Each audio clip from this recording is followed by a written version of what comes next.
And welcome to In-Game Chat for Saturday, October the 1st, 2022, Season 16, Episode 33, or as we like to call it, Number 700. I'm Scott. And I'm RJ. Welcome to In-Game Chat, everybody. Everybody. Welcome to In-Game Chat. It is, as you can tell, it is our 16th season. It is the 33rd episode, and it is the 700th 33rd episode of the season, but overall 700 episodes. Where's the thing? There. Come on now. There. It was a little tight. Stuck. Yaha. All right, we made it to 700. That's it. We're done. No reason to go higher than that, right? And it's spooky season. Yes, it is. It is the seasons of ghosts and goblins and witches and ghouls. And free candy. Hey, somebody bought it. Might be free to you, but it ain't free to somebody else. Yeah, that's true. Somebody bought the candy.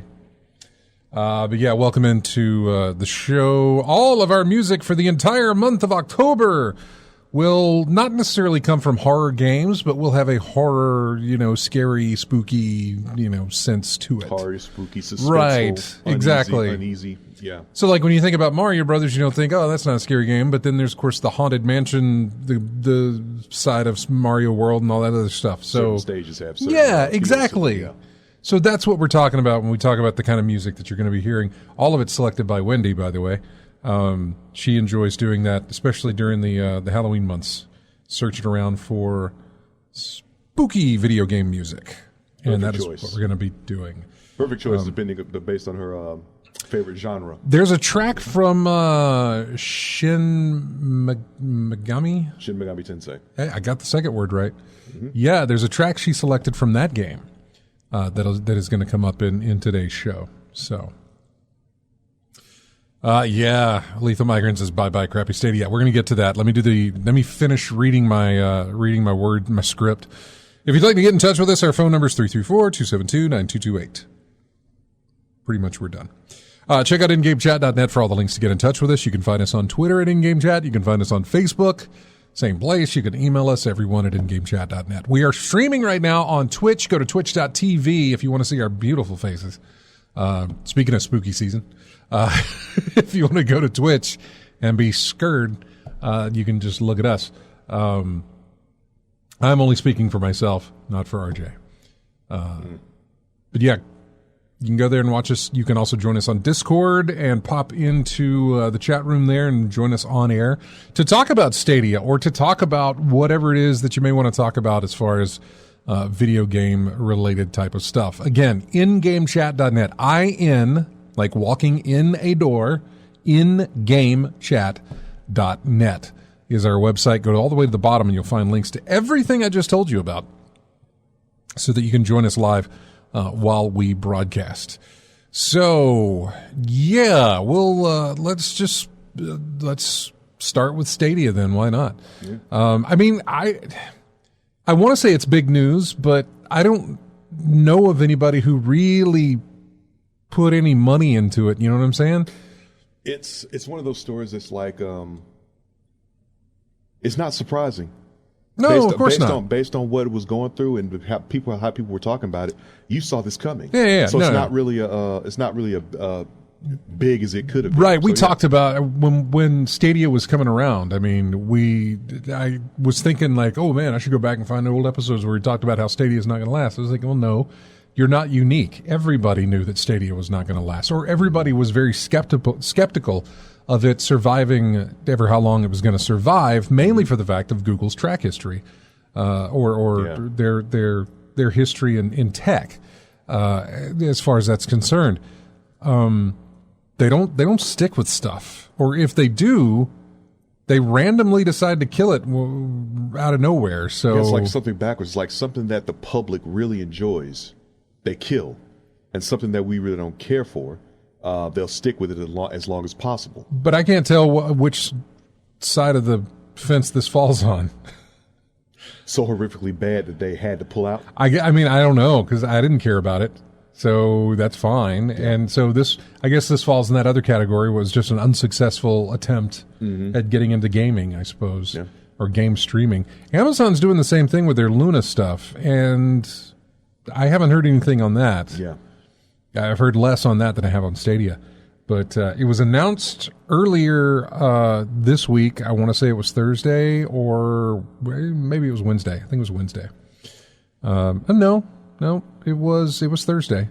And I remember that because, and just Destiny related, Destiny is on Stadia, and Bungie, every Thursday, Bungie releases a blog of like, hey, here's what's going on with the game, blah, blah, blah. Right. They had no mention of Stadia in there because this was announced on Thursday.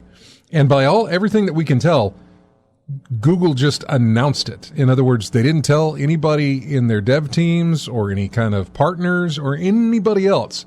It was just, go ahead and do the press release and let people know it's dead or that we're killing it. But they didn't tell anybody else. Everybody learned about this at the same time as everybody else. But isn't that par for the course for Google? I have no idea. I've never really paid attention to it. No, I mean, in terms of canceling, getting rid of stuff, they just say, we're done. And they're out. They do, but usually it's an internal thing, so it's not like people have to worry about that. But this has developers who are working for games for Stadia. This have publisher partnerships and things like this that they didn't inform. They didn't tell anybody.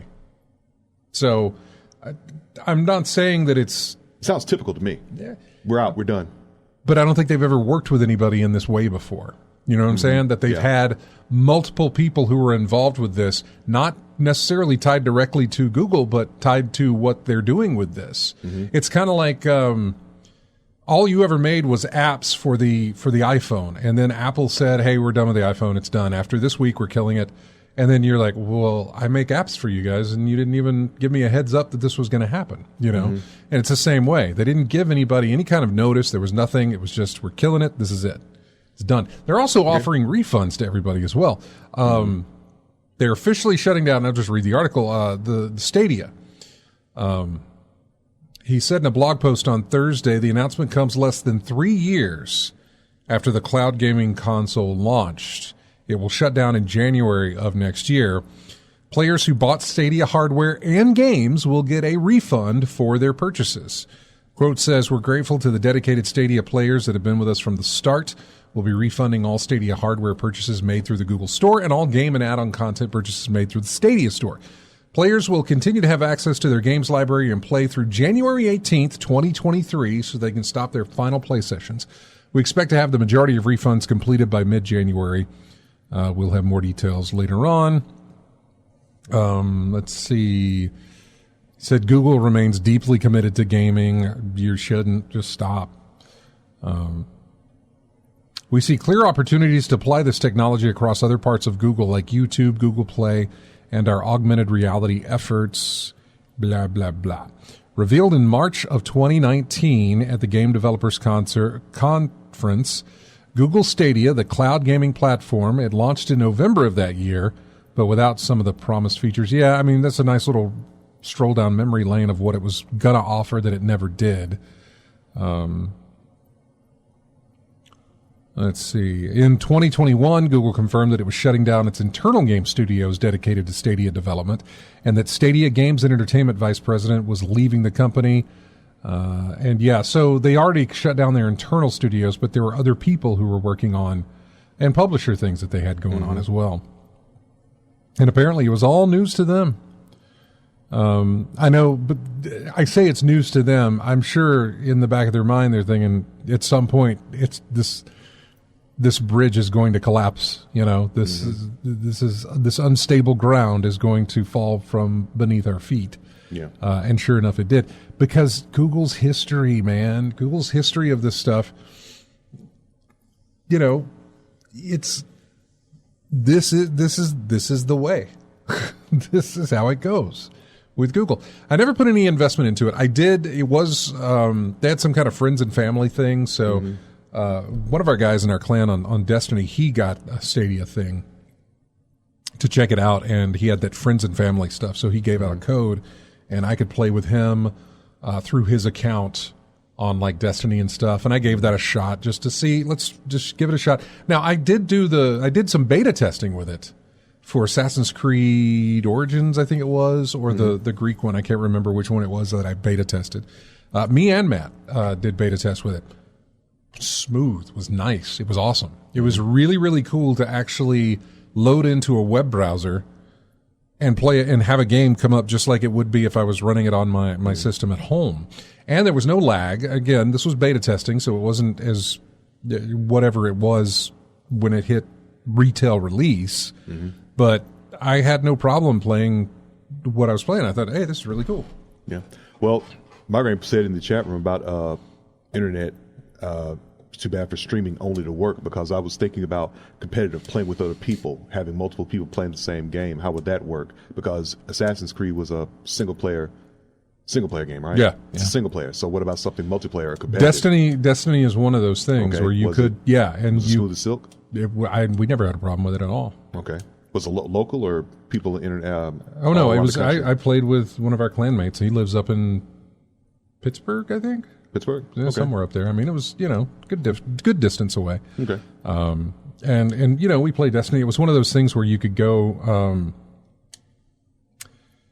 you could get into some ranked matches, PvP. But at the time, I think you were only, they didn't have cross-play initiated yet. So it was just cross-save. And I believe, I could be wrong on this, but I believe that was the case. And so you could get into the ranked PvP stuff where like wins matter and that sort of thing. But you would only be tied with the Stadia people. And Stadia people really weren't, there was not a lot of, there were new players, basically. So you could go in there and you'd be ranked with people who were just kind of getting into the game, not really whatever, and you could, move up your rank and that sort of thing. So we did do some PvP stuff, and it played fine. It really did. I didn't like it, mainly because it was not one-to-one, you know what I'm saying? I mean, it played fine, but compared to playing it off your hard drive as opposed to playing it over streaming, there was a difference. It didn't affect you as much, but it was noticeably different. I mean, you could tell. Yeah. It wasn't anything that would impede your game. It wasn't anything that was a problem that kept you from playing the game or even enjoying the game. But it's just like going from mouse and keyboard back to a controller, going from what you know as like this solid experience to this, which was close, not there, but close. It was like, let's stay on the other side, with that. But again, now you're right though, single player games, which I never actually touched outside of doing the beta testing for Assassin's Creed. I don't know how well those worked, but regardless, it doesn't really matter now, actually. Let's see. Lethal Migraine. Southeast Asia is about the only part of the world with good enough internet for a Stadia type service. Lethal, I played, I did the cloud streaming over Microsoft, the Xbox Live thing. It was interesting to do, but given the option, I would rather install it on the hard drive and play it rather than play it over the cloud. Yeah. Played fine, but there were elements of when the game would get pixelated a little bit because it was trying to catch up Yeah, so... but yeah, so... Yeah, it was something else. I mean, we're always used to putting it off disk or off the hard drive. I mean, something going through internet, especially if you don't have the best internet in the world, kind of spotty, you'd rather prefer disk or hard drive. Right. Yeah. So no, it's all anything like that, with the exception, I guess, apparently of like watching entertainment. You know what I'm saying? Mm-hmm. Like I stream Netflix all day. I stream everything is almost streaming. I rarely put. I don't think I've put a disc into a device to watch a movie in a long time. Well, streaming for entertainment doesn't seem to be very hard on the resources, but in terms of gaming wise, yeah, of course, got a lot of resources on there, so that's why you use those formats for that. Yeah, the going back to that, the Stadia developers still working on games were shocked to hear of the shutdown. Developers still hard at work on Google Stadia projects have been expressing their shock and frustration at the cloud gaming service impending shutdown. Google's announcement yesterday that it would shutter Stadia completely in January came as a complete surprise. All have said, even those with upcoming projects set to arrive in November. Somebody on Twitter said, "Oh boy, very happy to see months of my work going in the bin again," said Simon Roth, a indie developer. "I sure do love game development," he said. "Every time something bad happens in games," he continued, "the people affected, sometimes having their lives turned upside down, learn from the press or Twitter. No emails, phone calls, no heads up, no note on the website." Brandon, go ahead. I was about to say, what's the penalty? I mean, some contracts were broken, I'd imagine. So, any major penalty for Google in that case? Probably not. So, because Google likely would not have signed a contract with them. They would have signed a contract with Google. And I'm sure somewhere in the wording on that would have said Google reserves the right at any time to did you read the fine print? Yeah, to cancel this or to whatever the case may be. This anytime we want to. Okay, yeah. Well. Brandon Sheffield on Twitter said, "I know everybody is having a great time laughing at this, but Stadia had the best dev revenue of any streaming service." In other words, I guess their cut for, was a better percentage than anything else. Yeah. And launching Hyper Gunsport there was going to recoup our dev costs. We were launching there in November and are now in a much tougher situation. Tangle Tower was due to launch on Stadia in 2 days' time, and this article was the first I heard about it shutting down, wrote another developer. We have a title coming out November 1st, wrote another developer. Now we hear about this. Mike Rose of No More Robots says, "Oh my God, we have a game coming to Stadia in November. Who wants to guess that Google will refuse to pay us the money they owe us for it?" Yeah. Mm-hmm. Well, yeah, of course, because if you're going to release a game now and people are going to buy it, they're refunding the games in November or in January. They're refunding your purchases. Mm-hmm. So, yeah, I don't know. I don't know what that's going to bring about. Also, another thing was IO Interactive, Ubisoft, and Bungie are apparently working to bring the game saves over to PC. Let me see here. According to Ubisoft, it is currently working on Stadia users being able to transfer their games to PC through Ubisoft Connect. A timeline for the option wasn't specified, but the company said specific details will come at a later date. Hitman developer IO Interactive took to Twitter to assure players it's looking into ways for players to continue their Hitman experience on other platforms. And Bungie, one of Stadia's early adopters, is having conversations on the next step for its players, whatever that may mean. I will tell you this, there was, in fact, he's right here on, I'm sorry, I looked away from my microphone. You can't hear me when I do that. If you can you see the monitor there? Yeah. Yeah. So this guy right here, Luckstruck 9. Yeah. This guy, you see this over here? Mm-hmm. These are all checkpoints in Destiny 2. Okay. So if I want to get directly to the Golgoroth, the giant ogre in King's Fall raid, and jump to that, I can. If I want to go straight to Oryx, the boss, and jump to it, I can do that and grab the checkpoint on my own character using this. These accounts that he has set up are all Stadia accounts.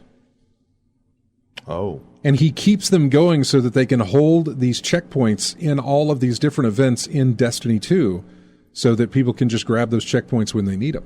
Mm-hmm. Sometimes we don't like to play through the whole thing just to get to the boss. We want to, or we want to get to the boss and then we want to farm him, like, for our 3 different characters or whatever the case may be. He's got all of those accounts set up, and that's 1, 2, 3, 4, 5, 6, 7, 8, 9. It's about 10, 11. There's probably more than that, actually. Mm-hmm. But yeah, those are all set up to do that. What's going to happen now? I have no idea. This is only available for Stadia. That's how he was doing it with Stadia. Okay. Because Destiny is free to play, and Stadia was, I guess, free to use. Like, you didn't have to pay to use it, but, if you wanted the controller and all this other stuff, you would have to, or, if you bought games, that's fine. That's one thing. But Destiny's free to play. So he could set all these up in the free to play areas. Didn't cost him a thing other than making accounts. But he didn't have to spend any money to do that. So yeah, might be a little bit harder to do on Steam, but I don't know. I was just about to ask you if this checkpoint system can be set up on other platforms for Destiny. It can, I think. I don't know because I don't do this. So I think it can. I don't know if it can or not, but we're kind of curious as to how that's going to go. We're about to find out. Or what may happen. It may just be wrong. Yeah. Let's see. AC Ray says, I like how the Video Game History Foundation bought bought memorabilia early, knowing Google would shut it down so they could sell it on eBay for funding. Yeah, I saw something about that. Made a good prediction then. Especially there was another nostalgia piece where somebody had seen the way Google had displayed the Stadia device at one of the trade events. Okay. And it was positioned next to like an Atari and I don't know, some other historic video game platform, as though it was joining the ranks of a historic video game platform. I never really gave it 2 thoughts, honestly. Yeah. Forgetting it existed mostly. Mm-hmm. Why? One of the reasons they're probably shutting it down, but a little presumptuous, wouldn't you say? I mean, it's Google. It's Google. A little presumptuous. So yeah, that's I wouldn't expect anything less from the Google. Let's go to the phones that are not powered by Google and talk to. Hi, you're on in-game chat. Who's this? It's me, Chris. Hey, Chris, what's going on, man? Oh, not much. Decided to get into something else. I finally got Stray on PlayStation 5 physical and got through it and beat it, and I really enjoyed that one. Kind of short story, but it was fun while it lasted.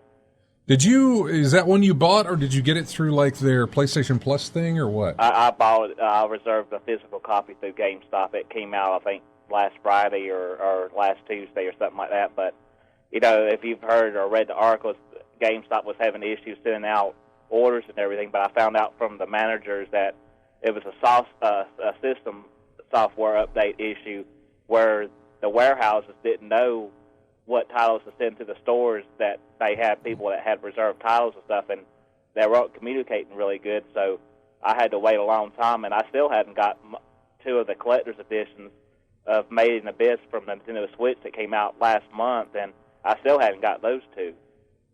Yeah, I had marked this article from Kotaku about GameStop having some pre-order problems now. I guess maybe it's been ironed out. Yeah, but it's still, they're getting caught back up and all, and they had to send so many emails and all that, and they were flipping mad as much as I was and all too. But it seemed like it took them forever to realize and respond to their, the emails they sent through corporate, but they kept sending to try to get their attention. Yeah, and let them know about this. Yeah, one employee wrote in an email, the inventories in our system are unreliable right now. We are receiving shipments from the warehouse that do not even appear on our receiving list, so they've got us opening the boxes, recording the inventories, and emailing them back to inventory control. It took me the better part of my day today just to process 4 boxes this way. I don't know what that was for, but yeah, it's just not locally here. It's like, like you said, it's all over the place, and they had to upgrade or do something with it, and it screwed everything up. We were shorted on multiple copies of NBA 2K, and collectible pre-orders never arrive on time. We can only refund pre-order cancels as store credit if it's been longer than a month, too. It doesn't matter if you paid cash or not. Yikes. I've had 6 customers cancel their pre-orders because they didn't get theirs. Boss is getting on me about getting pre-orders, but I can't help it if people are beginning to lose trust in us. What's the point in pre-ordering a game if you can't get it anyway? Yeah. Yeah, man, I don't know. It's one of those situations. About the only thing I pre-order on a game is like if it's a collector type edition where it's has a chance of being not available. And even then, lately, I pulled back on that a lot. So yeah. But you would go to Amazon for that normally, wouldn't you? Yeah, mostly. I would go wherever it might be available, but usually Best Buy, Amazon, something like that. Yeah. Not necessarily that I have anything against GameStop. It was just that I would have credit or I would have points or something like that to use with those other stores. So I was thinking more along the lines of availability and options. Yeah. In case something goes wrong, you have a better chance with that. With other this is true. The other thing with Amazon is that they don't charge you until it ships, that sort of thing. That's option. We don't charge you until we get it out to you. Yeah, and it used to be that way, man. It used to be, I think back to this past year, this past generation with the Xbox Series X and the PlayStation 5. Mm-hmm. 2 consoles that I did not put in the first time, I guess, in my console life that I didn't put in a pre-order at a GameStop store, which is normally what I do because they do midnight releases and that sort of thing. Yeah. But given everything that was going on with the pandemic on the release and that sort of thing, it kind of changed how everything was done. Yeah. And I ended up getting both of my systems through Best Buy through a late night Thanksgiving weekend. Mm-hmm. Whenever I was able to put those in. So anyway, in my case, it was something else along those lines of I haven't put a pre-order in since '99. I've always waited until the library built up. Yeah. In my case. Well, of course. Not so with me. Yeah. I've got money that's just burning a hole in my pocket. I need to get rid of it. In your case, you got tons of credit. Yeah, well, I did. Yeah, that stuff's been used. What else is going on, Chris? Before we let you go here, because we're at the bottom of the hour. But what else is going on? Found a yard sale the other day, or my dad found one and told me about it before I left the house. And they're right around the road from us, where we live in the country, and got to talking to the couple and everything, and ended up finding an old Bachman G-scale train set, from the mid-'80s, really, really old. Yeah. Ended up spending $150 on it. But just talking to them so much, they trust me enough for me to write them and give them a check, which they normally prefer cash. But we went back and saw them again, and I just got finished just a few minutes ago unboxing the thing and going through all the pieces and getting the track out and everything. And of course, the old manual has tape all over it, but I was able to clear off the pieces of tape and cut the excess junk and everything that was stuck to it. But, yeah, it's complete in the box and everything. It's in great shape, but I have to go through and get a piece of steel wool and scrub the metal rail so it'll make good contact for the power to go through it and all through the system. But I remember having to do that. I had some kind of, I don't know if it was a train set. I don't exactly know what it was, but I had something where I had to take this specific cloth of some sort and rub it over the rails of whatever it was so that the connection between the track or whatever would work. I can't remember what that was. I want to say it was a train, but I'm not sure if it was. But I do remember. You can use an eraser. You can use an eraser to do that and rub it along, and do that. And this goes back a long ways. I don't know how long ago this was. This goes a good ways back. For when I was doing it, because I do remember I'd get shocked a little bit. There'd be a little bit of a shock when I was doing that. A bit of a tingle. Yeah, a little bit. I don't even know. I don't think it was static electricity, but yeah, there'd be a little shock there. I can't remember what I was using. I really would like to remember that, but it was something. I remember having to do that. I think I hated having to do that, actually. Anyway. Yeah, that's the worst part about all those metal and all. It all oxidizes and corrodes from just being out in the environment and everything. And got to get it good and clean for it, the juice to flow and make a good connection with the wheels of the train and all. Yep. Well, Chris, it's good hearing from you. As always, man, have a wonderful weekend, and we'll talk to you next week, okay? All right, same to y'all. Y'all have a good one. See y'all later. Later, Take man. care now. All right, bye. Bye-bye. All right, we're going to take our first break as we go into our Halloween music for the week. This one comes from Conker's Bad Fur Day. Right? You wouldn't think, hey, there's nothing scary in there. Well, there's really not, but there was apparently a level or a boss or something. This is Count Batula. Almost like Batula. Count Batula. Anyway, that's what this is. We will be right back with more of In-Game Chat right after this.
And welcome back to In-Game Chat. Music here from Castlevania, Dawn of Sorrow. Gloomy Memories is the name of the track.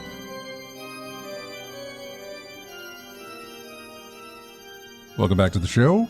Yeah, we're doing all Halloween music kind of thing, stuff like this from video games for the entire month of October. And Wendy wishes all of you a very happy spooky season, as this is the first day of spooky season.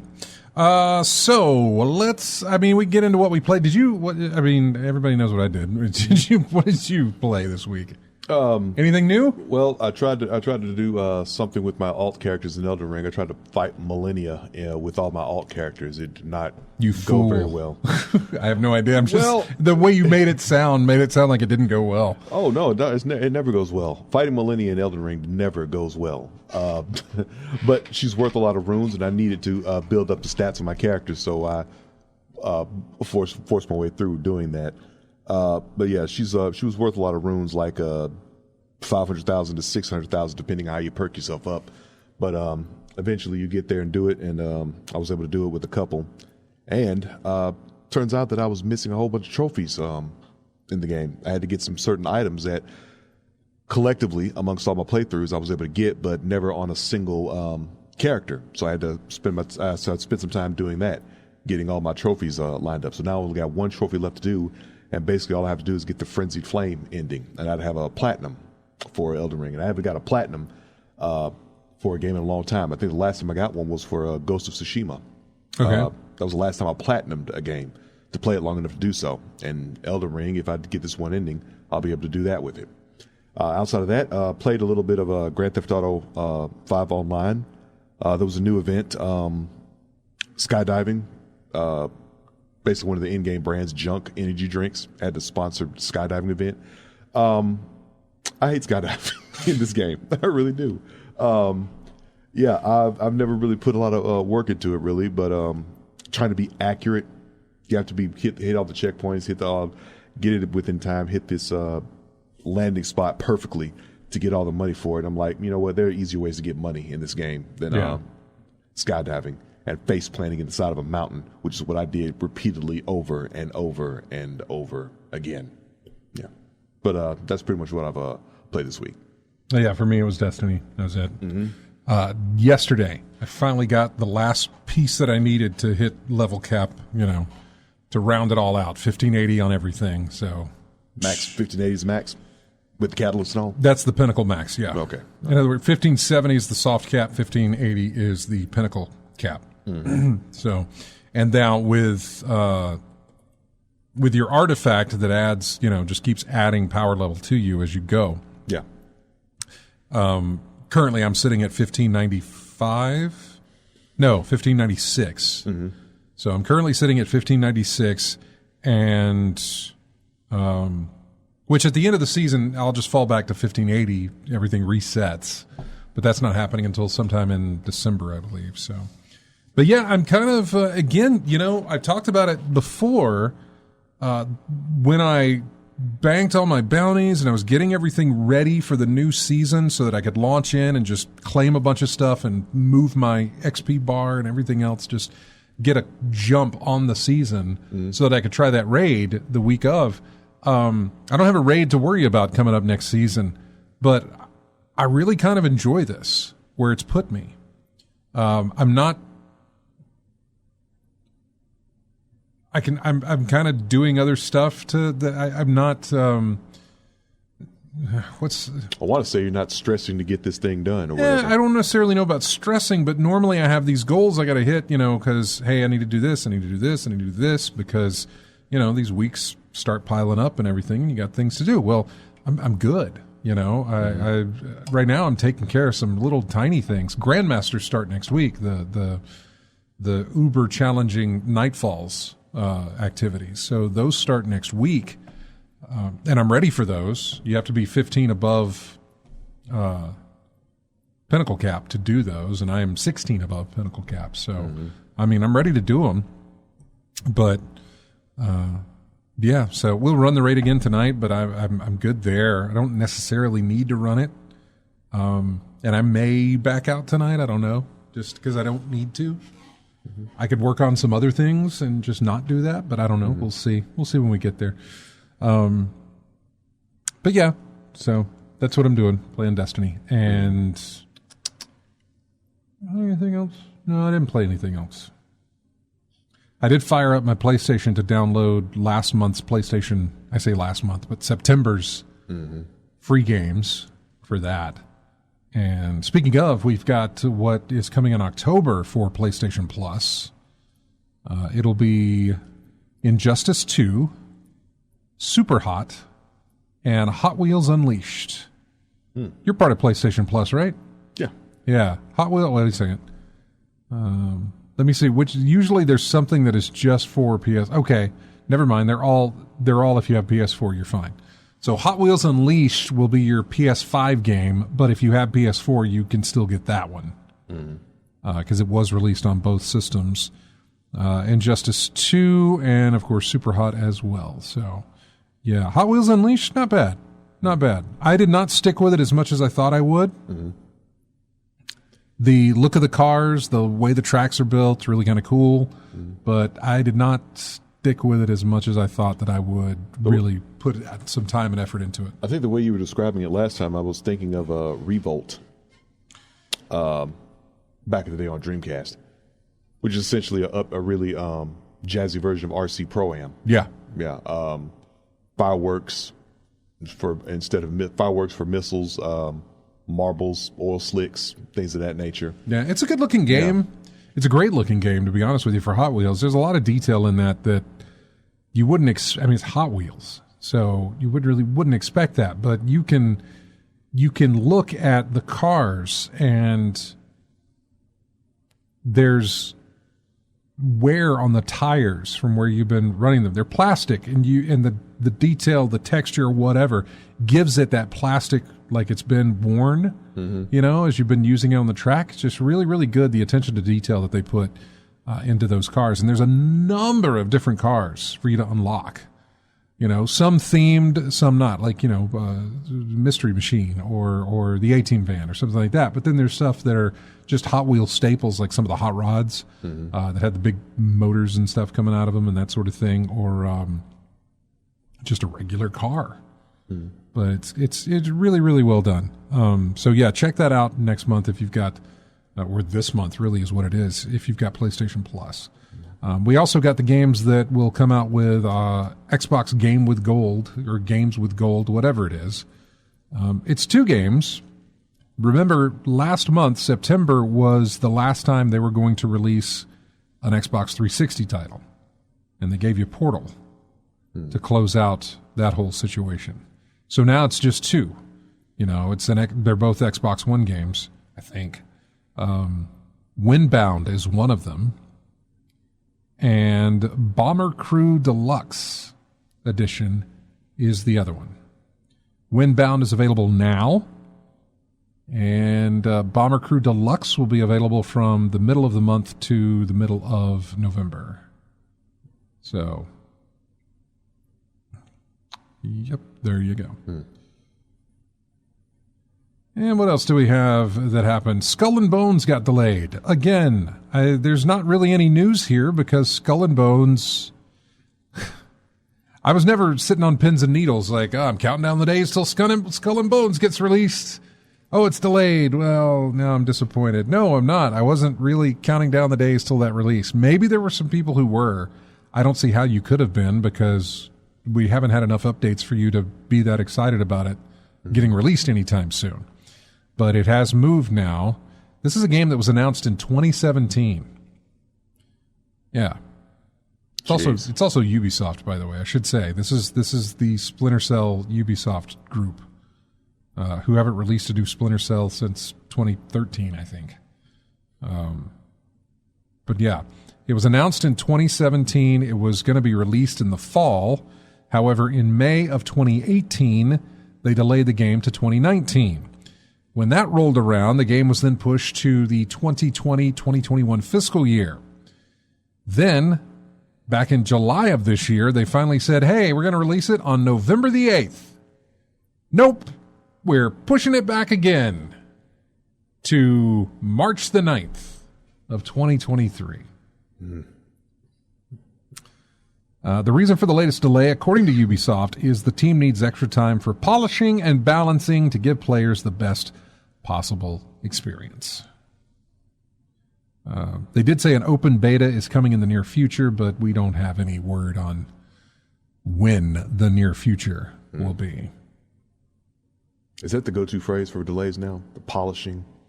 I think so. A lot of the times it is. Mm-hmm.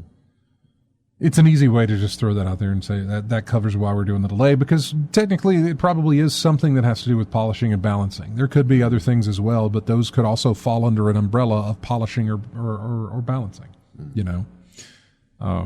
But it gives them free rein to put that out there so that they can delay whatever. Just vague enough to just satisfy the masses. I don't think that ever be. I don't know about satisfying, but some that'll go over. It's probably a number of different things. I don't, and it's fine. It's, again, this was not a game that was on my radar because, again, it was announced in 2017. Mm-hmm. So with all the delays that had happened, this is the 5th. I wasn't necessarily surprised, nor was I counting the days until I could get my hands on it or whatever. So pretty fine with that. E3 is returning next year. And they're splitting it up. What are they doing? In June, oh, that's right, Reed Pop is taking it over. Reed Pop are the guys who do the New York City Comic-Con and Penny Arcade Expo, PAX. They're changing the scheduling, and they're going to split the event. The big event will return to the Los Angeles Convention Center beginning on June 13th, 2023, with what's called E3 Business Days. That'll be restricted to registered industry personnel for hands-on time with upcoming games and probably lots of meetings and stuff. E3 Business Days will run until June 15th. So 13, 14, 15. Sounds kind of like what E3 was. June 15th will also see the start of the open to all, as long as you have a ticket, E3 Gamer Days, inviting consumers to go hands-on with the future of gaming and connect with the developers, content creators, media personalities, and more. E3 Gamer Days will be held in a separate hall at the Convention Center, presumably to avoid potential rumbling with the business types, and will run through June 16th, so 2 days on that one, giving attendees the opportunity to go hands-on with the future of... Leading up to all this will be a series of partner digital events that will begin on June 11th and run for the duration of the show. E3 is... Yeah. Okay. First half business, second half play. I guess, although business sounds like what E3 was. The business days, that sounds like, what did it say? Inviting registered industry personnel. Yeah, and they get 3 days, and then the gamers get 2 days, depending on how much tickets cost. Tickets used to be, if you were not in the biz, as it were, the ticket prices were just horrible. Like $400 for a 3-day pass, or whatever it was, to get you on the show floor. It was horrible. The prices were. It felt like it was actively trying to like business keep prices. you from going. It sounds like business prices. Yeah. So anyway, I know I'm of the thought that E3 should just go digital. Just do what you've been doing. It's working. To me, it is. So. Let's see. I've got some other stuff that I want to talk about, but we can hold off until after the break here to go in that. We'll update you on the Grand Theft Auto thing with the guy who was apprehended, taken into custody at least. Again, I don't have any confirmation that he is linked to that I know of. That story, once the guy got arrested, has kind of just gone. Nobody's talking about it anymore. Yeah. Which is interesting. A leak that big, you see, it lasted a week, if that, before just nothing. Yeah. Nobody cared. It's interesting. I've always wondered what would happen if something like that sort of took place. What would the reaction be? What does it mean for the game? That sort of thing. Apparently, it means absolutely nothing. Yeah. You got a little bit of a hint of what the game's going to look like, and that's it. And completely out of context of whatever they're trying to do, so meant nothing. Yeah. The videos are still out there, right? It's not easy and they didn't stop anything. There, the development on the game didn't stop or pause or need to go back to the drawing board or anything like that. So we said last time they wouldn't anyway. So they're going to keep on going. Yeah, regardless. I feel like they really did nothing. So anyway. All right, we're going to take a break, and when we come back, we'll jump into that, the GTA thing. What do we got? Steam sale dates. Intel launched a graphics card, or at least announced the launch of a graphics card. I don't know about an Intel graphics card. We'll see. That's kind of a new thing for them, but we'll see about that. I don't know. We got some other stories to cover as well, and of course, if you want to get in on the conversation, all you need to do is call or jump on Discord. Join us there, and you can talk with us live while we're doing the show.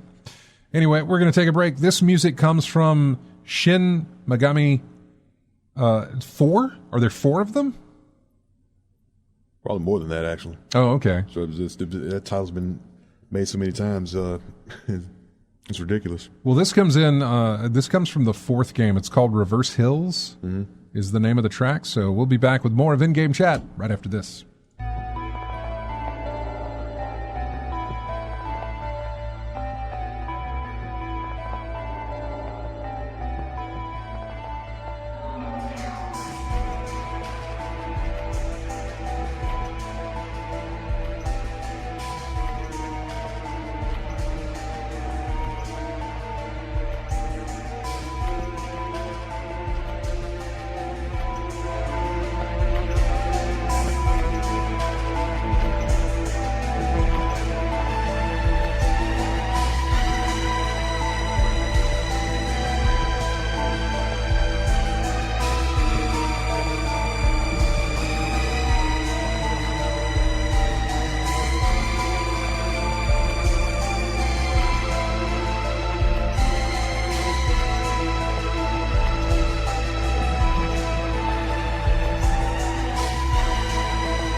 Welcome back to In-Game Chat. Music here from Pac-Man World 2. Strange enough, called the Haunted Boardwalk is the name of that track. So, and welcome back to the show, everybody. So yeah, more stuff to talk about here. Just little bitty odds and ends, really. I mean, I guess the big story of the week was that Stadia situation, which makes you wonder, what would the big story of the week been if Stadia hadn't happened? Because really, that wasn't too big either, for the most part. Let's see. 17-year-old suspect believed to be behind the recent hack of Grand Theft Auto maker Rockstar Games has pled not guilty to the charge of computer misuse. However, the teen did plead guilty to breaching bail conditions.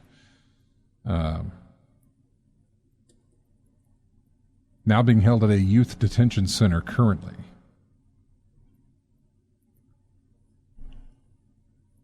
Let's see. The suspect is believed to be a part of the hacking group. That's it. Again,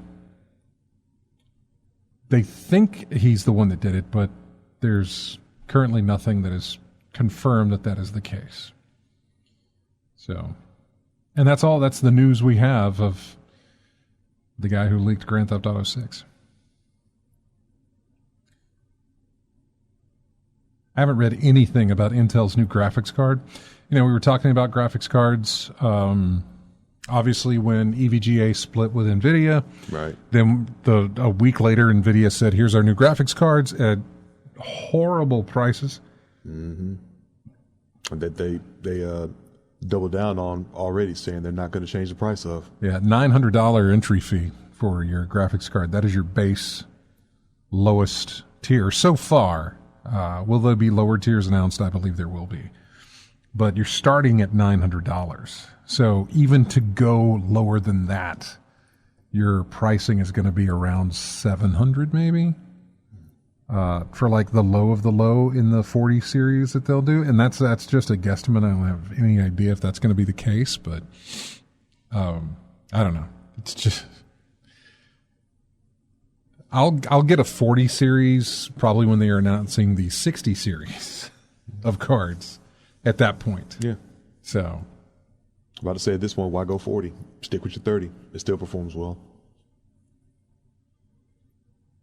Let's see. We've been waiting a long time for this. Intel has finally unveiled the release date and price of its upcoming Arc A770 graphics card. October the 12th, and the price will be $330. Not bad. Intel said it would be competitive on price for its upcoming A770 and A750 graphic cards, and it looks to be the case for the A770. No price yet for the A750. The 770 is reportedly going to face off against the RTX 3060 as far as performance is concerned. What the Arc can do is on par with what the 3060 can do. Intel says it will be a match or better in at least DX12 and Vulkan games. The price makes a lot of sense. It's actually the exact same price as the 3060. Although Intel says that no 3060s are actually available for that price because the current price is around $400 for that card. So, yeah. Let's see. Intel did previously tell us we'd see a card that's faster than the 3060 at prices that are lower.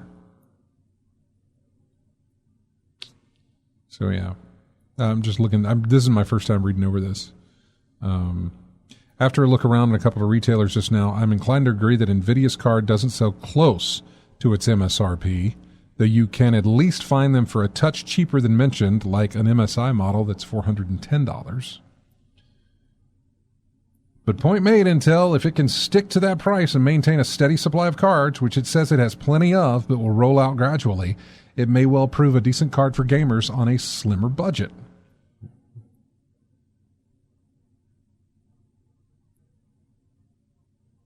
Yeah. All right. Oh, great. Welcome, Intel, to the graphics card wars, whatever they are.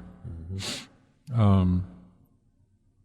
Still waiting on AMD. November, we'll know about AMD. And that'll be interesting because AMD can look at it and say, hey, if we price the same, then we can make a lot of money. Yeah. Because, even if we price just a little bit lower, we could still make a lot of it money, or we could really go at this thing and drop it much further than what they're doing. Mm-hmm. And really be your, and it wouldn't even be a you know what I'm saying? It's not going to be like your bargain bin type graphics card thing. Mm-hmm. It's like, yeah, it would still be, AMD cards are good. It's a serviceable card. Yeah, AMD cards are fine. Yeah. I happen to be a Team Green guy just because that's where I've been, but I will tell you right now, if they release a card that is on par with what NVIDIA is releasing at a massively lower price, I have no problem jumping ship. Not at all. It's a beautiful thing for the consumer when there's competition, isn't it? Mm-hmm. But we don't necessarily know that we have competition yet. Yeah. Yeah. They have to be competitive, and if they're not, then then I'll be on my card for a while, which I have no desire to move off my card. My card is brand new, and there's no point in jumping ship off of that card yet. Yeah. Run it till it wear out. Oh, gosh. Yeah. Oh, man. Scary moment today. I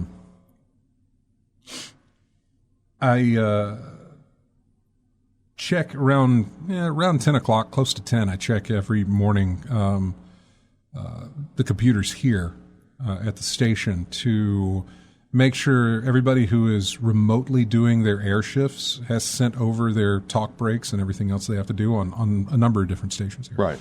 And so I check on those, and I said, oh, okay, well, these came through, but there's 2 missing. I need to go grab those, which is not something that is out of the ordinary. I usually typically have to log into these other people's PCs. I go into their file systems and I just transfer files over and over, which is exactly how I get this show. Mm-hmm. This show, once it's done, that's how I get it to the house. I just do a file transfer from here to my computer at the house. Much more efficiently, we found out. Yeah, I don't need you, Mr. USB stick.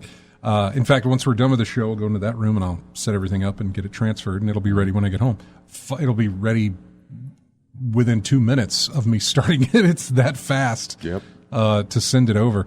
But anyway, so I go into these files, and it opens up the file transfer that I normally have set up, and it says that it can't connect to the folder that I normally use. And I thought, well, that's odd. So I went into a different folder in the same subset of folders. Mm-hmm. I was like, okay, well, this is working. I get the tracks pulled onto my computer so that then I can log into the computer here and send them here, put them in the correct files and everything else. It wasn't working. It was showing that it was sending, but it was sending it, just like that. And it was not refreshing over here to show that they had been received. And I was like, what's going on? So I did a restart of the computer. When it came back up, I'm missing the entire hard drive where all of this stuff is held. It's not even seeing that hard drive. There's more than just my work stuff on there. There's other things on there, and it's completely gone. And I was like, oh, man, started sweating at that point. Mm-hmm. It's like, no, there's no way this drive could have died already. So I do another this time I do a full shutdown. I shut down the computer completely, not a restart. I just shut it down, turn it back on, go into the BIOS, look at it there. It's being recognized. I don't know why I'm getting this. I go back into the system, and there it is. It's back to normal. Mm-hmm. But it's just one of those quick little flashes of scares of, oh, God, what's happened? Yeah. Well, the part of your story where you said this drive couldn't have died already, I couldn't disagree more, because drives die. They do. All the time, man. They do. I've had it happen to me before. Oh, I had it happen. What's the quickest you've had a drive die on you? I don't know. I don't know about the quickest, but I will say at the most inopportune time. It's all inopportune. Every time is inopportune. So friends of the show, like James and Dana and Ben and Kim were over at the house. Mm-hmm. This is going years back. And Dana wanted to show Kim something on my computer, or at least on the internet. It's like, can we go use your computer? I want to show her this video on the internet, blah, blah, blah. Mm-hmm. This is going way back, pre-Reddit days, pre-Facebook, pre-MySpace stuff. It was just, I don't know. I have no idea what it was that they wanted to see. And I said, yeah, sure, go ahead. And sure enough, they get back there and they're like, hey, your computer's not working. I thought, what? What did you, thinking, it's just one of those situations where if I had done it myself, would have been one thing, but because somebody else went in there and it broke, it's like, what did you do? And they did absolutely nothing. The hard drive just died. Yeah. They did nothing. They did not do anything wrong to it. It just happened to be when they wanted to go back there and use it, the hard drive decided to die. Yeah, that was rough. Yeah. In my case, it was just some off-brand hard drive I had in my early building days. Yeah. And I forget the brand, but it was something that wasn't well known, but it died, and I lost a lot of data that day. And ever since then, I had a Western Digital Black series, and I haven't changed since. Yeah, it was Western Digital that died on me at that moment. The example that I'm giving you now, that was a Western Digital. Yeah. But, which I just can't break away from brand loyalty on that. I mean, I have, but there is always a Western Digital in any of my boxes. I have a number of different hard drives. One of those is going to be a Western Digital. Yeah. I mean, but I remember the blue series, the gold, the red, and all that There's stuff. There's the red, the blue, the green, the black. But the black was the one that was had the reputation of being the most durable.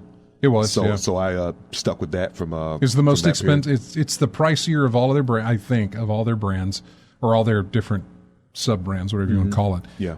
It has faster speed, more reliability, that sort of thing. Not that the others have less reliability, but they move slower and have bigger capacity or something like that. So anyway. Yeah, but that was my case. Something died on me, and I went from one that was more durable, and I stuck with that ever since. But yeah, drives can die at any given time, no matter how new out the box it is. Oh, yeah, totally. Yeah. Totally. So, yeah. Lethal Migraine says AMD will grab a lot of market share if they price their new card right. Exactly. That was my whole point, was like if they do... If they play it right. If they do it, and man, it's not hard to... I feel like it's not hard to get right, but it's also real easy to screw up. You know? You could go the simple way, but which one maximizes profit for your company? I don't know. That's where you get into the let's play it this way instead of the simple, obvious way. So you maximize profit. When you start trying to do that, maybe that's when the mess ups start happening. I hope it's enough to just, smack NVIDIA upside the head. You know what I'm saying? I think that's what everyone's hoping for. Something to make NVIDIA listen up, say, hey. Like almost close to half, I would say. Or keep the prices that, lower the prices on your current cards. Yeah, force the issue. And then keep your prices the same for your newer cards. Yeah. Like, hey, okay, we're going to release them at the same prices as these cards released. We're dropping the price of our previous series, and this price is going to take, or this series is going to take over in that price slot. The only way to make them do that is make them feel the loss. If they got someone else, another option that'll help them do that, so be it. We'll see. But that's the only thing that's going to make them change their idea. Because the guy came out and doubled down. I mean, he he said, we're not moving these prices. We're not moving these prices. Well, no, we're not. The market can force you to do so if the right things fall into place. What else we got? Overwatch 2, which, is not anything. I never played Overwatch 1. Yeah, but you hear enough about it. It's a pretty popular game, so yeah. You get the gist of everything going on in there, yeah. Overwatch 2 players who are brand new to the franchise, meaning those who never played the original Overwatch, will need to spend considerable time with the sequel to unlock the game's existing roster of 32 heroes. Blizzard Entertainment said Tuesday that as part of Overwatch 2's first-time user experience, new players will unlock the game's modes and all original Overwatch heroes over the course of approximately 100 matches.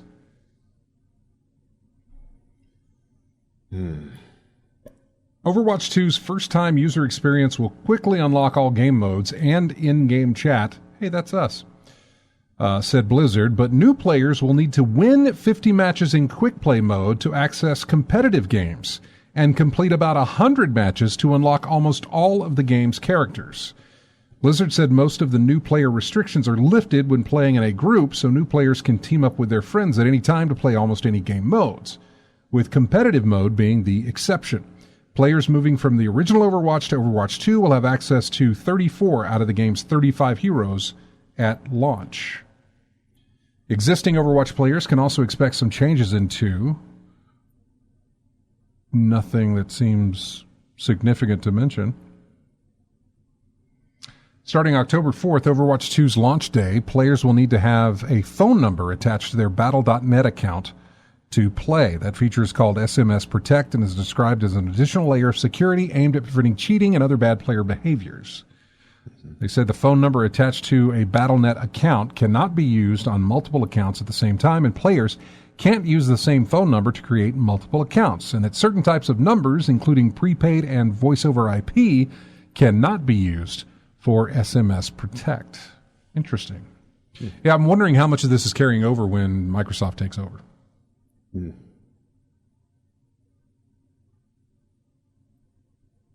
Huh.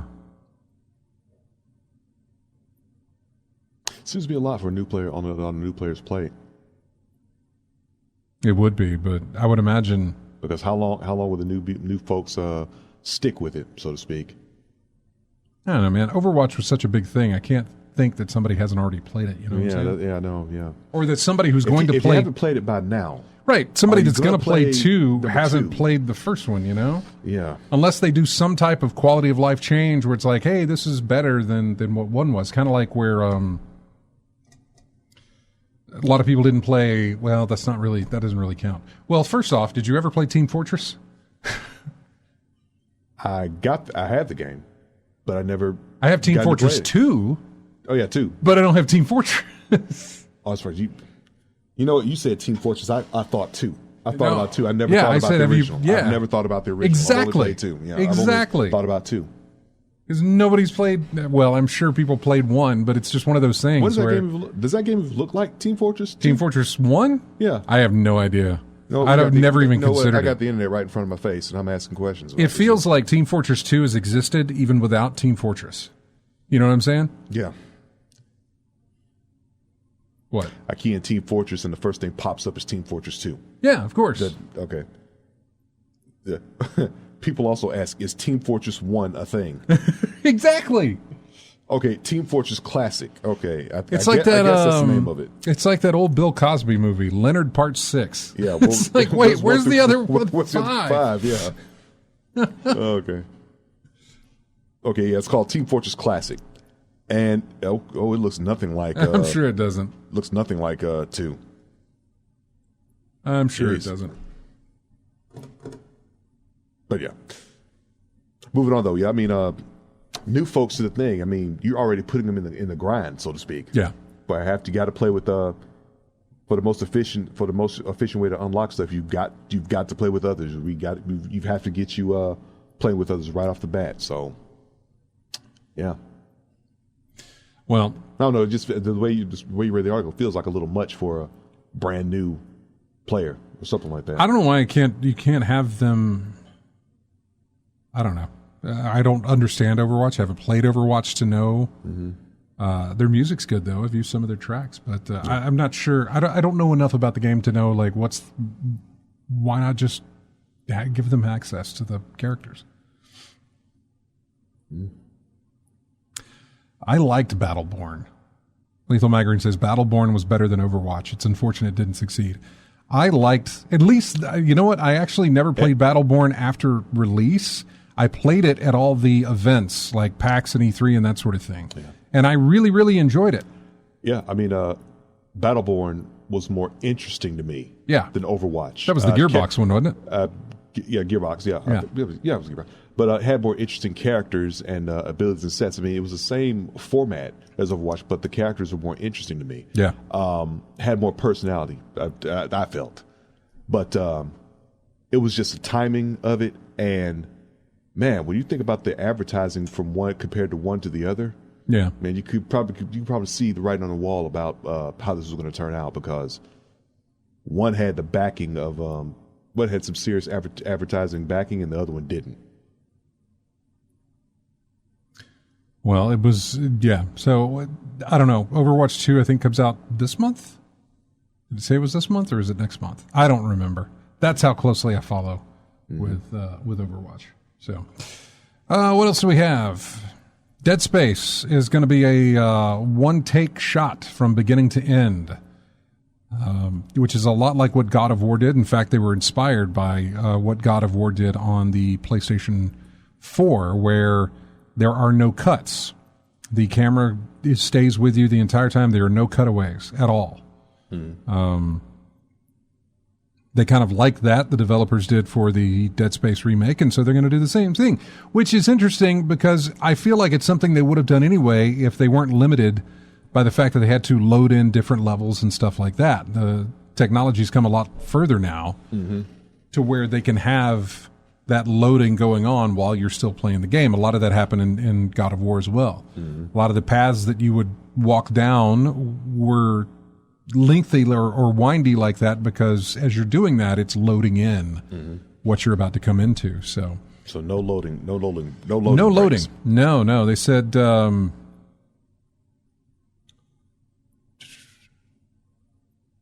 let's see. Well, where is it at? There it is. From the moment you start the game to the moment you end the game, there are no camera cuts or load screens unless you die. The Ishimura is now fully interconnected, so you can walk from point A to point Z, visit the entire ship, and revisit locations you've already completed to pick up things you might have missed, which is something apparently you could not do in the original release of the game. It's now a completely unbroken experience. So, I don't think I ever considered doing that in Dead Space. What, going back? Going back for stuff like that. It was like keep pushing forward as quick as possible, just to get off the ship. Yeah, I don't know what. I don't. And the fact that resources were pretty readily available in terms of for your plasma cutter and whatnot, and seeing how the plasma cutter was the most reliable to me weapon in the game, especially when you amped it up to its max level. Yeah, they may tweak it on this remake as far as, I don't want to say Zelda-fy it, where things are unlocked and you got to go back once you get an upgrade to get to it, or Metroidvania it up, I guess. Maybe that's a way to look at it, but they may incorporate something like that now that they have the ability for you to move back and forth. So thinking, okay, if we're going to do this, well, why don't we put something here that you can't get to until you're this far into the game and you need to go back and get it if you want it. Yeah. Collectible or something like that. Maybe nothing that will impede your progress, but something that if you are one of those collectible type players that you would go back for. I'm going off of memory from the original Dead Space, but I'm thinking about how that navigation system would work if you had to go back for something, because you could set it to the objective or the main objective or some side mission or whatever. If you're like going back for an item or whatever, or something that you need, I don't see that as being something that would be in the navigation menu. I mean, you'd have to go from memory. How do I get back to hydroponics from this location? I don't remember how to get there. There's no map? It was like that navigator. You hit the button and you had that little thing on the floor. Floor. I don't recall there being a map in the game. Maybe they put the one in there. They may put one in there. Yeah, they may have to put one in there then. How much of a labyrinth was the place? Was it?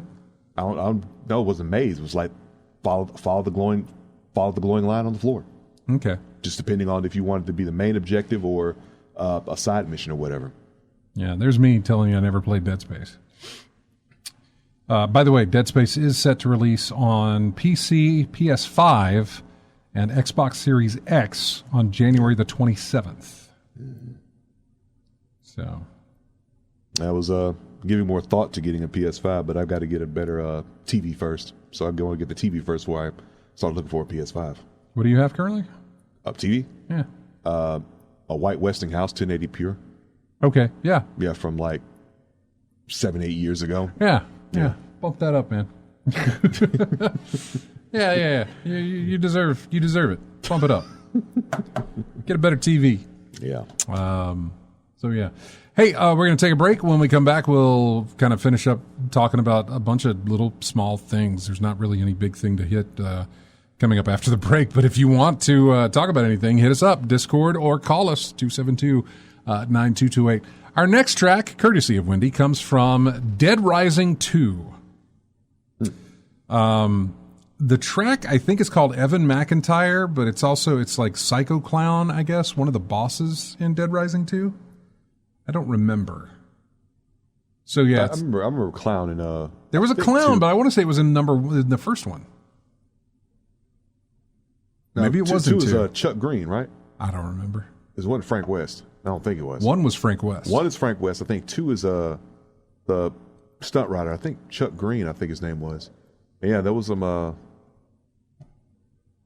crazy folks, and there was some crazy folks in all of them. But yeah, I think that was in there. Yeah.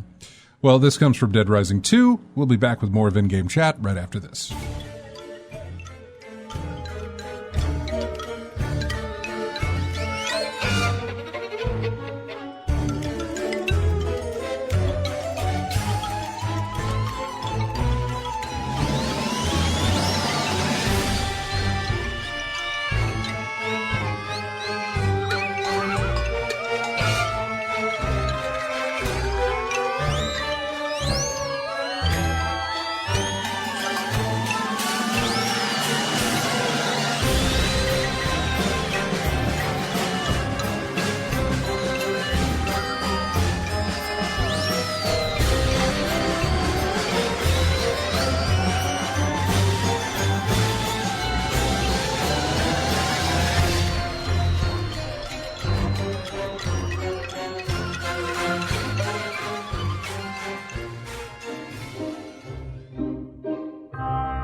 Welcome back to In-Game Chat. It is music from Mario Rabbids Kingdom Battle, whatever that was called. Which I think the sequel comes out next month? Or this month, or later, whatever. Before the end of the year, I think. This one's called A Stroll in the Cemetery.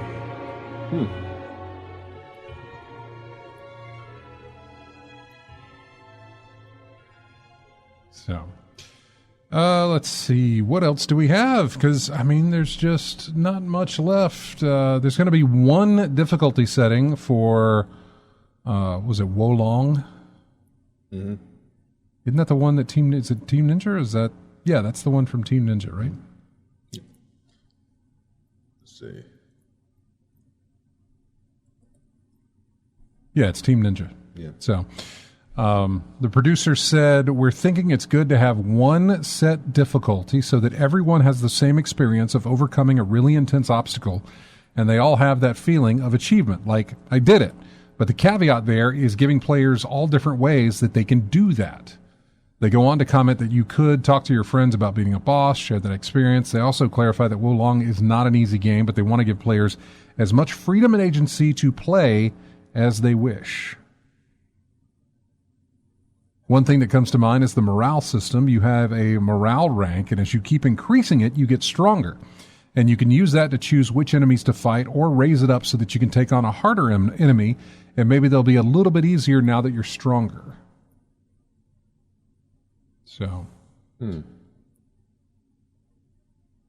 I mean... Sounds like Dark Souls with faster I was going to say, From Software has one difficulty setting in it, right? Yeah. There's no... You can't change difficulty. No, yeah. It is all... This is it. There is no easy, hard, medium, whatever. No, just figure it out. So yeah, I mean, this sounds like the same description for Wolong. I mean, it's just the morale system sounds like a quicker way to level up. I mean, I don't know if there is a leveling system. That's what that sounds like. It sounds like a leveling system for you. Yeah, so probably a faster way because it does take a while to gain levels in the Soul series, especially for when you get up in the higher levels. Yeah. So yeah, maybe they have just a faster way of leveling up with this morale system. Steam dates or Steam sale dates for autumn, winter, and spring have been reviewed. This used to be a thing, man. I still put it in there because I think, people might want to know, but it's, It's just not what it used to be. it ain't what it used to be. No. It really isn't. The Black Friday sale, I guess you could call it, the autumn sale, November 22nd through the 29th. The winter sale, as always, is December 22nd through January 5th. It's a nice 2-week stint of sales. And then the spring sale is March 16th through the 23rd. So there you go. Spring sale apparently is new for 2023. That sale will replace the Lunar New Year sale. So, yeah. What was the best deal you ever got on a Steam sale? $5 for Sleeping Dogs. And it was $5 when it was supposed to be. It was a price mistake, and it lasted for all of maybe less than an hour, maybe less than 30 minutes. It's a long time on the internet, man. Right. Well, that's the whole thing, was that in probably less than that, you sit there and you wait for, because this was back when Steam would, every day they would have some new sale. It's like, okay, here's our daily deals during the sale period. And so, and I remember hitting up James on this. I could probably find our conversations where it is. But I waited for that clock. The clock hit, and it was like Sleeping Dogs was $5. I was like, okay, boom. It's like a 90% off type thing. It wasn't supposed to be that much. Yeah. I can't remember what it was supposed to be. Probably something like $45 or something. I mean, that was still when it was brand new, kind of. Yeah. And I got it. Have I played it since then? Nope. You still got it, so good. But I picked it up for $5. You may not play it, but good. But still, good that you still got it, because Sleeping Dogs is a pretty good game, man. It really is. I've heard good things about it. Yeah, it's a good game. But I never fired it up. I should, but I've heard good things about it. Does it fall into any? It's not any kind of. It's a crime game. It feels crime-like game. Yakuza or like a Dragon-ish. Yeah, type thing. it's a story. It's a story-driven crime story type game. Okay. Yeah. Huh. I never messed with it. That type of testing loyalties type thing going on in there. Pretty interesting. Do you get a lot of freedom of choice in that, as far as like your loyalty? I suppose. Do you have, or is it linear? There's situations that your character's in that he has to push through, and there's some choices. There are some choices. I think there are some choices you have to make in that game, but it really is pretty much story based, really. AC Red says the world was a bit empty, but the fighting was good. Mm-hmm. Oh yeah, the fighting was. Was it? Fighting was really something in that game. I mean, I'm always I'm always looking for some Batman fighting. Well, there's always those. I think one of the big things that stood out in Sleeping Dogs fighting wise was the environmental attacks. I saw some of that. How inventive your character is with using the environment around him. Yeah, I saw some of that. Mm-hmm. Where you had that reminds me of going back even further. There was a game called it was The Punisher. On PC, and I think it was on console, but at that time the consoles would have been maybe just original Xbox, not 360. And so for the most part, you shoot and fight and that sort of thing, but if you were around certain objects, you could use those contextually in your fight to do finisher type stuff with, throw them through glass, or if there was an oven nearby, that sort of thing. Burn them or something. There was a lot of different ways. I think the Punisher game I ever played was that side-scrolling final fight type. I think it was like Punisher and Nick Fury. I think was the characters you could pick from in that one. They did another Punisher game, and it was and I can't even remember who the development was for it, but who did the development on it. But I mean, it was not bad. There was nothing really. It was okay. It wasn't. It wasn't anything amazing. They weren't going to do anything with it, but it was good. I'm surprised it didn't go further. I'm surprised they didn't get a sequel out of it. Are you looking up the developer on it? I see the Punisher. Is it Ubisoft? Developer Deep Silver Volition Amplified Games. Deep Silver, yeah, that's who it was. Publisher. Volition. Yeah. It was Volition. Yeah. Okay. Man, that goes back. April of 2004. Yeah, like I said, 2004. That's a good ways back. Mm-hmm. But yeah, that was the best deal I ever got on a Steam game during a Steam sale. Yeah. And again, that was back when they adjusted the prices, when they would have, featured daily deals. Yeah, that's what I mean. It was like, it used to be a time when it was like suddenly 75% off. They had deals that lasted 6 hours. So there were deals that would start, every 6 hours you would have a new set of deals. Mm-hmm. And then they had another section of deals that were only 24 hours. And so, those would change every day. And then you had your 6 hour quick deal type thing, speed deals, whatever they were called. And so, but then, they stopped it. I can't remember what caused them to stop it, but they stopped it. So, yeah. Hey, you're on in-game chat. Who's this? It's Rob. Hey, Rob. What's going on, man? Hey, not much. I sent you a message, but hey, just that funeral home game you were talking about a while back. Mortuary Assistant. Mortuary Assistant, yeah. What platforms is that on? Do you remember? I think it's just PC right now. Just PC? Okay, that's too bad. Anything up and coming from Square Enix that you know of? They announced a ton of RPGs. Is that right? Yeah, GameStop had a big portfolio of stuff that was on the horizon. But anything like really soon that you know that's going to be real? No, hot? not really soon. No, but they did have an announcement earlier this week, because I remember seeing it and I didn't really pay attention to it, obviously, because it's not, and I need to get out of that. I need to get out of that feeling of like, well, I'm not interested in that, so who else is, type of thing, because that's kind of like how that goes. Because here you are bringing that up, and I really. I'm die hard, No, you should be. I'm not saying, there's absolutely nothing wrong with it. I'm scrolling as fast as I can to see if I can find where that was. See a press thing for Square Enix. Nier Automata. This was October 6th for the Switch. That's for the Switch. Yeah. Triangle Strategy, Harvestella. What platforms are you playing on, Rob? PS5 and Switch generally would okay. I've got a nice PC gaming rig, but generally the like Final Fantasy stuff doesn't come to it. Yeah, here we go. I found the article, which is headlined as "Square Enix is drowning 2022 with new RPGs," and we are here for. Do you mind shooting me a link to that on Messenger? I will. Let me see if I can tell you. Well, no, this is a very long article that they didn't sort of itemize. But I will, I'll send you that link on Messenger. I will do that. Hey, that's great. Are you enjoying the Alabama game? They're only ahead by 5 last I checked. They're ahead by quite a few now. We've got it on in the studio. Current score is 42-23. Oh, wow. They got a touchdown since I left the house. Yeah. All right. Well, you guys have a good one. I'm enjoying the show. All right, man. Take care. Yeah. Bye-bye. Bye-bye. I got something in the chat list. I think that's what I was looking at for product-wise or whatever. Oh, okay. Yeah, this is the this is the link I was looking at. So for those of you in the chat room, you can see that and see what we're talking about.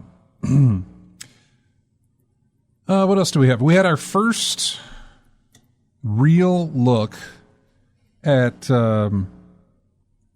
HBO's The Last of Us series. Mm-hmm. It's going to be arriving in 2023, but we got our first trailer for the series just this past week. Looks great. It's a trailer. It's a little tease type thing, but it looks really, really good. That's all I can tell you. It's basing it, based on a trailer. Now this whole series is all based off of the first game, right? Yeah, seems to be the first game, but I think they're going to also adapt the second game. The weird thing is that some of the stuff I was seeing in the trailer, I was like, okay, are they knocking out the entire game in the first season? Is this a multi-season thing? I don't know any of this. Mm-hmm. I don't know if they're going to, because I don't know. It looks like. Do you remember you played the first one? Look, I played the first one. This is what the concern I'm thinking about. How much leeway are the writers are going how much leeway are the writers going to have with this show? How much are they going to insert in or take out? Because how much can you really go? Because you know the story already of Last of Us. So how far can they extend this thing? Well, they're not. They're retelling the story. They're retelling the story. So it's a set thing. You know how long this but should go. My curiosity comes from, what do you do next? You got 2 games to work with. So season 1 first game, season 2 second game. What are you going to do next? Okay. Well, why do you want next? You've got the story, set the story, tell the story, and that's because if it's successful, they always want another. And that's when you start. That's what I'm asking about leeway. How far are you going to try to extend this thing? Well, that was my curiosity in watching this, because if you remember, the first game was told. There were chapters and stuff, but there were segments that involved seasons. You know, it would be fall, it would be summer, it would be winter. Mm-hmm. You know, that sort of thing is kind of how you would change from here. You know, the big changes as far as to show that time had passed was you would move from a season. Chapters and stuff would take you through those seasons, but a big season shift was how the game moved forward time-wise. Mm-hmm. And in the trailer, they're showing snow. And snow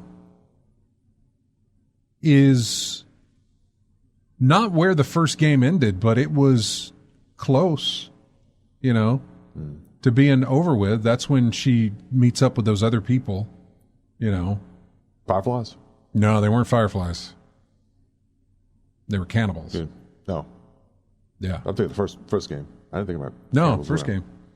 You remember that? I remember cannibals in the first game. All I remember was the ending of number one getting. No, there's a section before you get to that ending. There was a section Joel in in the hospital is what I'm talking about. Right? Yeah. No. Before that section, it's Joel and Ellie in the woods, and she's taking care of Joel because he had a horrible spill back at the university at the college. At the end of that section, where the rebar goes right through his chest. Yeah, the fake nice guy in the compound. Right. That guy. Okay. Yeah. The one that was voiced by Nolan North, of all people. Yeah.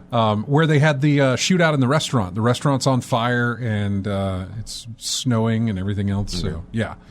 Yeah, the last thing I remember from the original Last of Us, like I said, Joel in the hospital. Yeah. Where Ellie's at. And then Ellie dealing with old dude in the compound.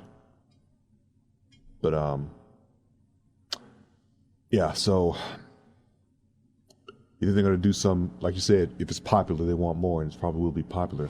But they have some, like, the gap in between chapters, are they going to, like, fill it in with stuff that was something their original idea based on what else is going on, something like that? All right, so according to this article here, The Last of Us will feature 10 episodes in its first season. Okay. And there's been no official announcement of a second season. I can't... Yeah, I don't know. I can't see that they don't get another season out of this. But I don't know. So we'll see. Well, the way it doesn't, if it fails miserably, and I don't see it fail. I don't think it's going to. I shouldn't say it shouldn't fail, but depending on how the ratings and how it's received and how the ratings go, will determine that. Yeah.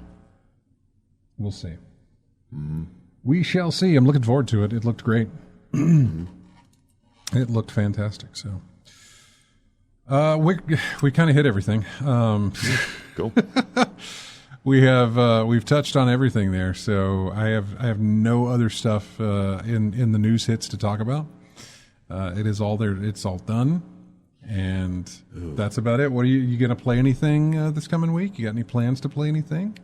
More fighting games, because I did pick up Capcom Fighting Collection. I was looking for it. I couldn't find it for the first few weeks it came out. But the best thing about it is that the Darkstalkers series is available to play online with this game. And I haven't played Darkstalkers competitively for a very long time. So it's nice to see if I can get back in the swing of things with that. Also, R-Type Final 2 had the new DLC come out, so I've got some remade stages to go through with that game now. So I got to go play those and see how well I can do get through that, because I think I've maxed out everything I can on my my ship, the Grace Note. It's my favorite ship from R-Type. Despite the fact that there are hundreds of ships in that game, I'm still always going back to my Grace Note. So I want to see how well I can use that to get through the stages in the game. Outside of that, finish off my playthrough with my third alternate in Elden Ring, and then finally start getting into playthrough 2, new game with the others characters as well, and start picking up little things here and there, and see if I can get that Frenzied Flame ending like I was talking about earlier, and get a platinum. Not bad. Hey, just a note though, for anybody listening here, this is October. We are at October 1st. Normally, and maybe I did, but usually around the end of August, I tell you that, hey, it's the end of August. Probably shouldn't buy any games right now. Probably shouldn't be buying any games until we see what's going to happen for Black Friday. Too late. I know. Well, not for me. I haven't bought anything. But I'm getting something on release, but oh yeah, that's going to be it's the only game really. What is it? PGA 2K23. Okay. Yeah. When are you getting that? When's it out? The 11th. October 11th? Yeah. Okay. And it's what, 60 full price? 60? Yeah. Okay. I'm only asking these questions because I'm making mental notes to see how much it's going to be come Black Friday. I know. Well, no, it's one of those pure examples where you can say, look, this thing released October 11th. A little over a month later, you can get it for this much. I don't know that it's going to go down in price. It may not. It might not, yeah. It's, what is that, EA? Who is... 2K. Oh, it's 2... Yeah, okay. Yeah. Okay. It may, yeah. I don't know. Might. We'll have to see. But we'll start gathering the Black Friday deals as they start coming in, and we'll get the spreadsheets going and let you know where you can find what for a good deal. Guardians of the Galaxy was a great deal last year. Got it for $25. It released in September, or was it October? I don't know. It was either September or October, I think it released. Speaking of price drops, didn't Saints Row drop? Maybe, I don't know. I think Saints Row dropped. I think that'll be one though. It released in August. You could probably pick up Saints Row for Black Friday for a pretty good deal. What's another one? I'll look for Returnal for the second year in a row to see if it drops in price, but I'm not holding my breath for it. We'll see. Always a fun time during the Black Friday days because it's always, yay, yeah, good deals on stuff. I can pick things up. I got Hot Wheels Unleashed for Black Friday last year, and yeah, we'll just see how it goes. Anyway, we're about to wrap this thing up here. So I want to thank you all for joining us in the chat room, as well as everybody who was listening on the stream. Thank you to Rob. Thank you to Chris who called in. Really appreciate that. Don't forget to download the show on iTunes or, however you get your shows for later use. Subscribe to us on YouTube. Subscribe to us on what else? Twitch. That's the other subscription thing you can do. Subscribe to us on Twitch. Find us on Discord, all that good stuff. And just have a fantastic week. And we will see you next Saturday. I'll leave you here with music from Pokemon. It is called the Old Chateau. So have a good one. Happy spooky season, and we'll see you next week.